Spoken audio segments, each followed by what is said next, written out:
expert on these kind of axes in this part of the world. She's been looking at them, she's done a PhD on them, and so it feels like the stars have kind of aligned, that these axes have turned up while Dot's here to help, and Dot was, as soon as I said I was going up today, Dot was very, very keen to come up and have a look straight away.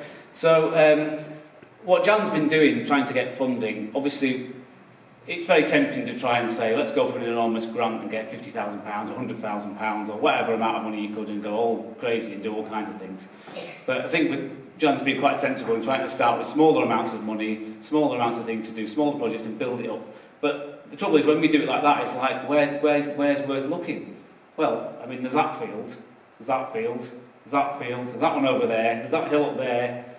There's too many choices, basically, where to go and look. There's too much potential. So we're going to start small, hopefully, and get some success. We've already done the work around the church, which was very successful and enjoyable, and it was only a small project, but that was a nice little thing to start with. Hopefully, we can keep building on it, and you know, there's too much to choose from, and there's too much potential, and I think the stuff that's turning up now is really demonstrating that. And the axes, you know, are another really important part of that, because as I keep going back to, we've got these little hoards turning up from Furness, we've got them from elsewhere, but we haven't had one around here before. And so it's quite important that this is turned up now, because it's demonstrating that they are here, where they should be here, we should be finding them, and that this activity was going on. So, yeah, I mean, hopefully this will lead to more things, you know, all of this will lead to more things. Plenty of stuff out there, and I haven't even mentioned the Romans. I mean, we're talking about prehistoric stuff largely in a minute. Obviously, the idea of looking for the Roman stuff and the stuff in between the Romans and now, there's all that to look at as well, and there's plenty of potential out there. And this site where we are now, I think is hugely interesting, and there's a lot going on here. So, I mean, it's very difficult with archaeology, because people sort of say, oh, we'll go and do this, and we'll go and look there, and we'll go and look there. You're never quite sure what you're going to find. You almost never find what you're expecting to find. I mean, the number of sites I've been on where we're looking for one thing and we find something completely different. It's just the way it always works out. But I was just saying, you know, the number of sites where you find stuff that you can't imagine you're going to find as well, far more than you're expecting happens as well. So there's all to play for, and there's plenty of potential, and I hope it's going to build, and we'll get some really good results out of some of this. Even small trenches can produce quite exciting results. So I think there's a few areas where a couple of little bits of digging can get some quite interesting information. So hopefully Jan's going to keep picking away at finding funding, which is always the difficult thing, really, because you've got to try and do it properly. You know, if you want to get the best results out of it. Dot, what do you want to say about the axes then? Is there anything particular you want to say? I'm not sure what Jan's expecting you going to say. I'm not sure what Jan's expecting me to say, but you can always stop me, take the mic away from me. Well, hello everyone. Yeah, I don't think I've... last year when I started working for Dan, I actually thought I'd see an axe hoard again. It's from Cumbria, 4 axes. They are a very rare find for this part of the world. So it's down south, they've got them to a penny. Like, I'm not kidding. They get in Kent and East Anglia, they have huge hoards with lots and lots and lots of axes, and it's kind of boring, really. So up here, any prehistoric metalwork find is exciting, but socketed axes, maybe because I've got a soft spot for them, are even more exciting. And maybe just a little bit about myself. I was the Finds Liaison Officer working for the Portugal Antiquity Scheme for 12 years, between, I want to say, 2005 and 2017-ish. Then I left and have been dabbling in museum work, working for Dan, working for Oxford North, just like trying other archaeological jobs. But my heart really is in small finds, and that's the kind of archaeologist I am. I can appreciate landscape archaeology, and I can appreciate buildings, I can appreciate building recording, I can appreciate all of that, and I think it's super interesting, but what really makes my life worth living is small finds, and it doesn't really matter what it is. It could be a Roman brooch or a terret ring or an axe head. It's kind of the sort of archaeology that speaks to me personally. So when it comes to crop marks and counts and buildings and things, I'm happy to learn, but I feel I'm a little bit out of my depth. While if you give me an object, I'm a lot more comfortable, and that's why throughout all my university career, I've normally studied objects. I've studied brooches and other types of metalwork, and when I did my PhD, it was for all my sins, it was on the early Iron Age socketed axes in Britain. So I've looked at thousands of socketed axes. Honestly, I've been through all the museums and I've looked at all the socketed axes, and in some ways, I'm really sad, and this is a bad thing that I'm sad, that I can't quite tell the types of Josh's axes, but Josh has done the absolute right thing.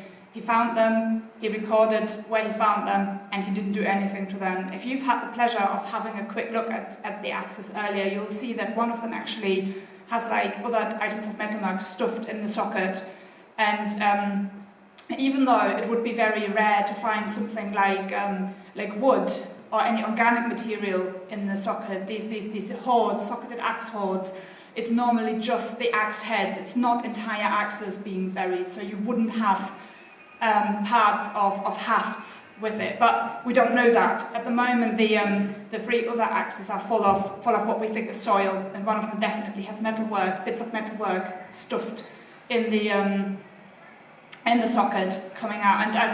And it's all caked in mud, so it's really difficult to tell what it is. I feel really tempted to run it under the tap, just so I can walk away here and say, ooh, this is a type Yorkshire axe. But for all intents and purposes, that would be really bad. And just to gratify my need to know what types of axes they are, we don't do that. He's done the right thing. They are going, hopefully, I'm sure, I know the finds liaison officers know, and they'll be going through the treasure process. So there'll be a long time, and actually nothing much is going to happen. They'll go to the British Museum, they'll be written up, they'll have to go, they'll have to be declared treasure officially by the coroner of Cumbria, and then hopefully a museum will be able to acquire them. And hopefully once they've been acquired by a museum, they will then arrange for professional cleaning, stabilisation, and conservation, and hopefully display. So, and I'm not talking 6 months, I'm talking 1 or 2 years. So I think don't hold your breath on this one. I'm sure Josh will keep us all in the loop, and hopefully maybe even we'll manage in the meantime to get a bit more funding together, get a bit more information about the site. Maybe Josh will find some more axes. Yes, please. touching wood. And then if we get together in two or 3 years, maybe there will be a lot more information. We can actually tell you a lot more about. Have a lot more to say about. Yeah, exactly. So it's this sort of find that starts projects, and just like Dan said, you go like for small pots of money first, and then when you have success, you go for bigger pots of money. It's when I recorded the Silverdale and Furnace Viking hoards, and I managed to get small pots of funding to for the sides of the hoards to be excavated. So say Josh goes out, again, touch wood, and finds like 10, 12 more in a hole, we might be able to get to get local funding, and it doesn't have to be that much, but local funding for Dan and I, hint, to go out. and yeah, archaeologists are available, but yeah, obviously, we love access, so yeah, it'll be us. We'll go out and have a look at the site. Yeah, so I guess it's watch the space. The other thing I wanted to say was that it's worth pointing out that just the axes, or just the crop marks, or just the stuff Dwayne's been finding on the shore, either one of those individually would be an exciting enough find to sort of generate a small project from, do some more fieldwork from, really add to our understanding of what's going on. The fact that you've got all three within, I don't know how many kilometres of each other, not very many, is amazing. It's absolutely incredible. So there is so much more potential to do more. And I was going to talk about geophysics very quickly because somebody asked.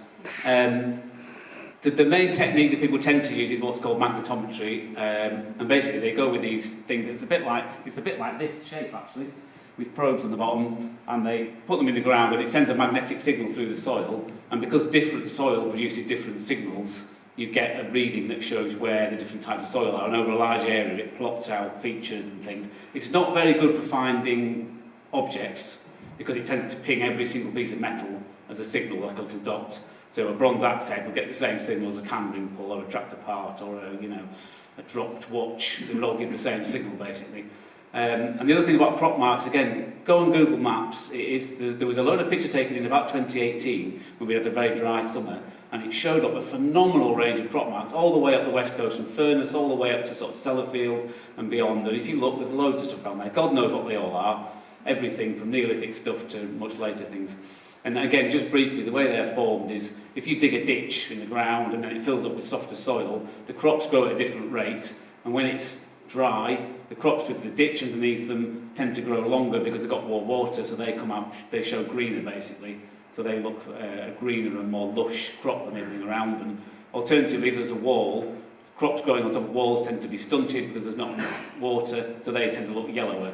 You do get some weird variations in this part of the world where you haven't got big. If you've got massive areas of grain and wheat, they show up really well because that's the perfect conditions. Around here we have a lot of pasture and a lot of grassland. Doesn't quite work as well. But look on Google Maps and you can get lost for hours on there looking at pictures of crop marks. It's amazing. Yeah, okay. So yeah, I mean, hopefully the future holds who knows what, and we'll come back later and have some more exciting stuff to talk about, and hopefully some things people are going to join in and get involved in, because that's the main thing really, isn't it? So.